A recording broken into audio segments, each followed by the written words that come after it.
153 people dead, over $4 billion in damage.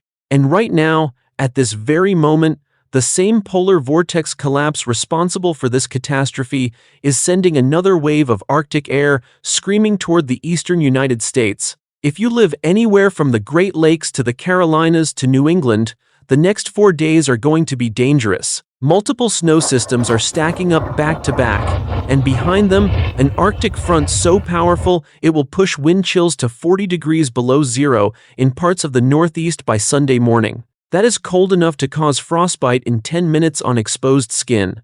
Here is what nobody else is giving you. In the next few minutes, I am going to break down this entire 4-day stretch city by city, with exact timing for when each wave of snow arrives, when temperatures crash, and when the most dangerous window hits your area. Not general forecasts, specific cities, specific hours. But first, you need to understand what makes this stretch of weather so alarming. This is not a single storm. This is 3 separate systems, feeding off the same disrupted polar vortex that has already killed 153 Americans in just 2 weeks, and tens of thousands are still without power from the last round. Here is the important part. What is heading our way over the next 4 days could make conditions even worse for communities that are already on their knees. The situation developing across the Northeast demands your full attention. Michigan, pay close attention. You are first in line. A clipper system is diving southeast out of Canada right now, and it reaches your lower peninsula by Thursday afternoon. Detroit, your snow starts developing around midday Thursday. By 2 in the afternoon, roads are getting slick. Grand Rapids, you are on a similar timeline. Lansing, Flint, same story. Expect 1 to 2 inches of accumulation across the lower peninsula. The upper peninsula sees slightly higher totals with lake effect enhancement. Here is the important part. This Thursday clipper is not the main event. It is the opening act. Think of it as a warning shot, because Friday brings a much stronger system, and that one means business. Cleveland, you are caught between both systems, 2 to 3 inches from Friday's clipper, and then lake effect snow continues into Saturday as the Arctic front crashes through. Toledo, Dayton, Columbus, Cincinnati, all see 2 to 3 inches from Friday's wave. But here is what nobody else is telling you about this region. The wind chills behind Friday's system are going to be devastating. Detroit could see wind chills of 15 to 25 degrees below zero by Saturday morning. Cleveland sees similar values. That kind of cold is not an inconvenience. It is a medical emergency waiting to happen if you are not prepared. And for those in Michigan still dealing with icy roads from the last 2 weeks of winter chaos, another round of snow-covered highways is the last thing you need. But what is developing further south is even more concerning. Indiana and Ohio, Friday is your day to watch. The stronger clipper system drops out of Canada and crosses your region with moderate to heavy snow pockets that will create serious travel problems. Indianapolis, your snow starts developing Friday morning. Fort Wayne and South Bend could see 2 to 4 inches with some lake enhancement possible across the northern tier. Central Indiana is looking at 2 to 3 inches.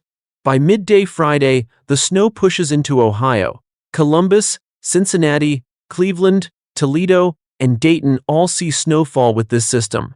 2 to 3 inches across the lowlands, with isolated pockets of 4 to 5 inches where heavier bands set up. But here is the important part. This snow is falling on top of a region that has already been battered. Remember, 240 million Americans were under winter weather advisories just last week during storms Fern and Gianna. Indiana and Ohio took hits from both of those systems. Roads that were barely recovered are about to get buried again, and the temperatures crashing behind this snow are going to freeze everything solid. Right now, I want to hear from you. Drop your city and state in the comments below. I am reading every single comment, and I will give you the specific forecast for your area. Thousands of viewers are already doing this and getting critical updates they cannot find anywhere else. Do not wait.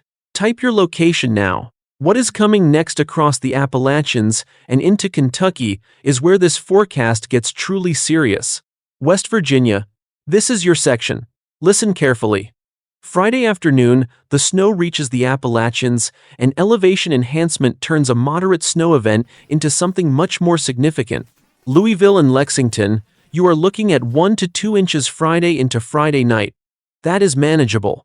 But the eastern Kentucky mountains see higher amounts, and West Virginia is where the numbers jump dramatically. Charleston and the lower elevations see 2 to 3 inches.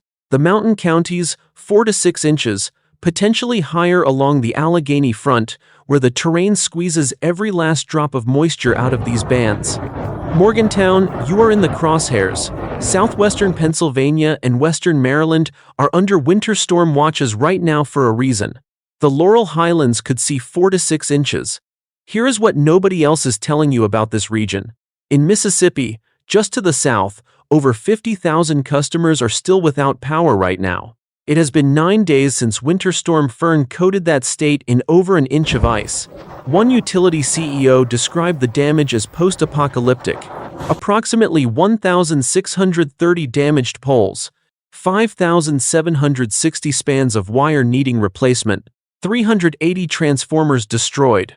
Now imagine that kind of ice and snow damage hitting West Virginia's mountain communities with wind chills plunging 20 degrees below zero Saturday afternoon. The same fragile infrastructure, the same vulnerability. That is why preparation matters right now, not tomorrow, now. The critical zone forecast coming up next is the one that demands the most attention. What is about to unfold across the Northeast could be the most dangerous stretch of weather this region has seen all winter. This is the forecast that demands the most attention. The Northeast is about to face a 1-2 punch that the National Weather Service is treating as a serious threat to life. This is not hype. This is not exaggeration. This is a legitimate dangerous stretch of winter weather backed by the same polar vortex collapse that has already claimed 153 lives across 40 states. Remember those wind chill numbers I mentioned at the top? 40 degrees below zero. For the millions of people living from New York City to Boston, to Albany to Burlington, those numbers translate into real danger starting Saturday and peaking Sunday morning. Here is the hour-by-hour breakdown. New York City, your snow starts Saturday morning as the final wave of precipitation moves through ahead of the Arctic front.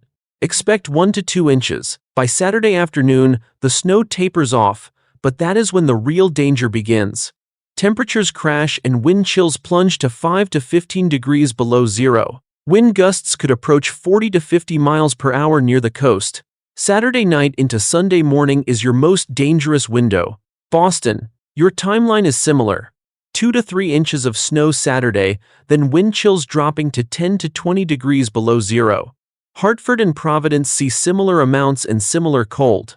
Albany, listen carefully. This is important. You are in the bullseye for the worst of the cold.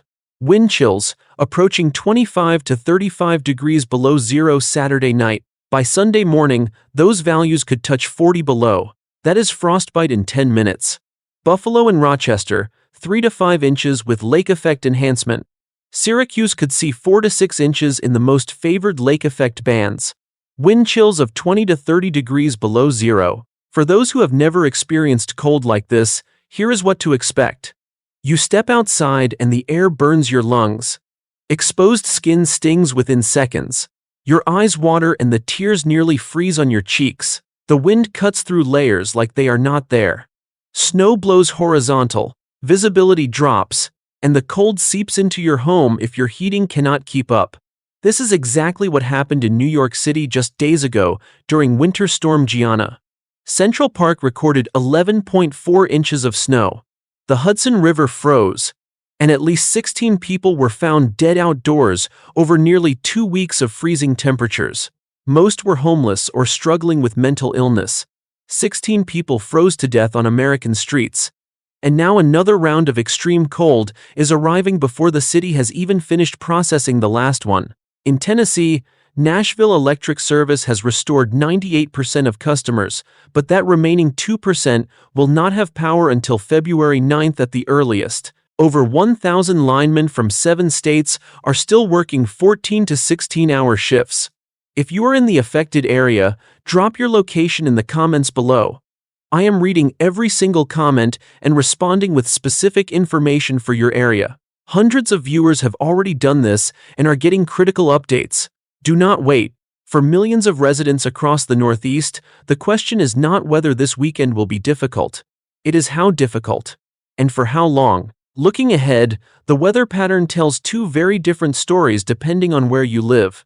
For the Northeast, the Arctic air is going to be stubborn to dislodge. Do not expect any rapid warm-up east of the Appalachians. The cold gradually moderates through next week, but it takes time. The polar vortex disruption that forecasters confirm this week means the eastern United States will likely remain 4 to 10 degrees below average through mid-February and possibly into early March. But here is what nobody else is telling you yet. The heartland is about to experience a dramatic pattern flip. Monday, February 9th, Nebraska, Kansas, Iowa, and Missouri could see temperatures rocket 40 to 45 degrees above normal. The Omaha area could reach the low to mid-60s. Des Moines sees similar warmth. The 50-degree line pushes all the way up into southern North Dakota and southwest Minnesota. It is going to feel like a completely different season in the plains, while the east continues to shiver. Here is the important part. There is a signal for a bigger storm system around February 13th through the 16th. Models are showing potential for a significant system affecting the Ohio Valley, Mid-Atlantic, and Northeast. Whether it is primarily snow, primarily rain, or a messy mix depends on the exact track. But the signal is there for another impactful event. Late February shows continued volatility. The polar vortex may try another return to North America, bringing more Arctic outbreaks. Early March looks similarly active. I will have a full forecast update breaking down what develops. Make sure you do not miss it. With these forecasts in mind, here is what you need to know. This is not just a snowstorm. We are looking at multiple waves of accumulating snow, hurricane-force wind gusts near the coast approaching 50 miles per hour, and life-threatening wind chills of 40 degrees below zero, all happening across the same 4-day stretch. 3 threats simultaneously. Here is the important part. If you must travel through the Appalachians on Friday, your window is early morning before the snow intensifies. After midday, conditions deteriorate rapidly. If you are driving through Ohio or Indiana Friday, leave early. Roads will be snow-covered by afternoon. If you are in the Northeast, Saturday morning is your last chance to get supplies before the Arctic front arrives. After that, conditions become dangerous, and they stay dangerous through Sunday. Prepare now. Not tomorrow morning. Now. Stores will be packed by Friday. Gas stations will have lines. Do it now while you still can. Make sure your heating system is working properly. Bring pets inside. Check on elderly neighbors and anyone vulnerable to the cold. Have a plan in case of power outages, especially given that tens of thousands are still without power from the last round of storms. The same infrastructure that failed during Fern could be tested again. What is developing beyond this weekend, however, could affect the forecast for weeks to come. Beyond the immediate forecast, the human toll of this winter continues to mount. The back-to-back storms Fern and Gianna, combined with this polar vortex collapse, have created a cascading crisis that is far from over. In Mississippi, over 50,000 customers remain without power 9 days after the ice storm. Smaller utilities are still struggling. Northeast Mississippi Electric Power Association had 63% of customers without power at the peak. Entire communities have been without electricity for over a week in freezing temperatures. In Florida, the damage was measured in livelihoods. Farmers across the Citrus Belt reported catastrophic losses as temperatures stayed below 28 degrees for 4 to 6 consecutive hours. Early estimates suggest 8 to 10% of the Florida citrus crop was destroyed or severely damaged. That is an industry worth over $6 billion annually. On the Outer Banks of North Carolina, 4 beachfront homes in Buxton collapsed into the Atlantic during Gianna. That brings the total to 31 homes lost to the sea on Hatteras Island since 2020. Here is the important part. These disasters are not behind us. They are the backdrop against which this next Arctic outbreak is unfolding. Communities that were already broken are about to face another round. Let me recap what we have covered. Michigan gets 1 to 2 inches Thursday from the first clipper. Indiana and Ohio face 2 to 4 inches Friday from a stronger system. West Virginia's mountains could see 4 to 6 inches with the heaviest snow along the Allegheny front. The Northeast sees 1 to 3 inches Saturday, followed by crashing temperatures and wind chills approaching 40 degrees below zero by Sunday morning. 153 people have already died this winter. Tens of thousands remain without power. And the coldest air of this entire stretch has not even arrived yet. I will be tracking this closely through the entire weekend. Drop your location in the comments right now. Tell me where you are watching from and what conditions are like in your area so everyone can stay informed. If you know someone in the path of this cold, share this video with them. They need to see this information. This is not hype. This is not exaggeration. I hope everyone stays safe this weekend. I genuinely hope the wind chills do not hit the numbers the models are showing. But I do not think I am wrong about this one. You have been warned. You have the information. You have the exact timing for your city. What you do with it is up to you. Here is the important part. Winter like this does not forgive those who are not prepared. But it also does not have to be deadly if you take it seriously. Tell me in the comments, are you prepared for what is coming this weekend? What is the forecast looking like where you are?